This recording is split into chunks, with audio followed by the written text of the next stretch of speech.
As the clock struck midnight at the radio station, Brian, a seasoned producer who worked late nights, found himself engrossed in his work. The station was eerily quiet, with only the soft hum of the equipment breaking the silence. He was the lone soul in the building, surrounded by a hallway of empty studios. Brian's shift at the station was running a popular overnight national program that featured stories and guests that explored the unexplained and paranormal, broken up by his weather forecasts and occasional breaking traffic reports. Maybe it was the topics being discussed during the show that night, but Brian couldn't shake the feeling that something was off. The studio lights flickered, casting eerie shadows on the soundproof walls, and Brian's voice, which was normally smooth and calm during his on-air announcements, now wavered with a hint of unease. His headphones crackled and he adjusted them, assuming it was just a technical glitch. But then, a strange noise reached his ears. A faint, ghostly whisper that seemed to come from Studio B, just down the hall. Normally, you couldn't hear noises from another studio, but the AC had stopped working and engineering mandated all the studio doors stay propped open. Not so much for the producers, but to keep the equipment from overheating. But this sound was different. It was startling. Brian paused, his heart racing, and muted his microphone. He strained to listen, but there was nothing.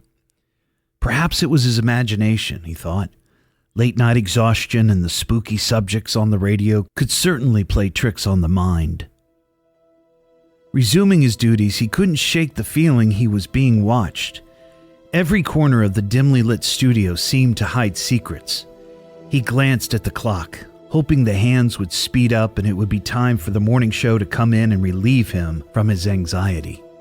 As he spoke into the microphone, the whisper returned, louder this time, and Brian was sure it came from Studio B. Goosebumps prickled his skin as he cautiously pushed his chair back and crept toward the studio door. He turned the doorknob with trembling hands and slowly pushed the door open. The dim glow of the control room lights revealed a chilling sight. An empty chair slowly swiveling, a microphone swinging gently, and a cold draft that carried the unmistakable scent of old tobacco. Brian's voice quivered as he said, "Hello? Is anyone there?" There was no response except for the creaking of the chair. Then a raspy voice emerged from the darkness. "Brian, can you hear us?" His breath caught in his throat. He knew he was alone in the studio. Panic welled up as the room seemed to close in on him. Brian backed away and slammed the door shut.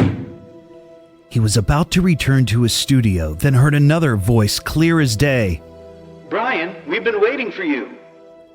Mustering courage, Brian slowly opened the studio door and stared at the speakers, his voice trembling as he whispered, "Who's there?"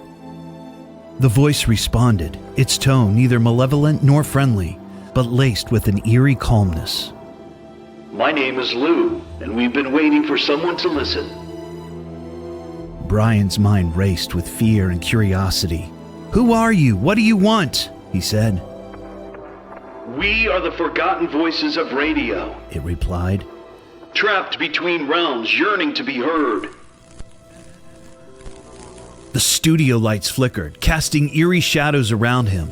Brian felt a strange compulsion, a need to know more about these spectral voices. He hesitantly asked, "What happened to you?" One by one, voices emanated from the speakers, each weaving stories about their lives, the joys, the tragedies, the stories of betrayal, lives cut short and promises left unfulfilled. Their stories were heart-wrenching, filled with sorrow and longing. As Brian listened, he realized he was their only connection to the world, their only chance to share their stories. He was compelled by their stories and couldn't turn away from their pain. Hours passed and the night grew deeper, but Brian remained in Studio B, entranced by the voices that whispered through the speakers. He promised to somehow share their stories with the world to ensure that they were no longer forgotten. Days passed and Brian was finally able to digest everything he had experienced. He decided to share his experience with the station's program director, who, surprisingly, had heard stories from time to time about ghostly voices being heard in Studio B. After more discussions and more ghostly experiences, the station offered Brian his own late-night radio show, where he could be a conduit to these restless spirits. And so, in the quiet hours of the night, listeners tuned into Brian's show, Night Echoes, and were captivated by the eerie voices of restless spirits bringing their stories to life. Show after show, Night Echoes became a bridge between the living and the departed, where mysteries of the past were uncovered and long-forgotten stories found their voice once more on the radio.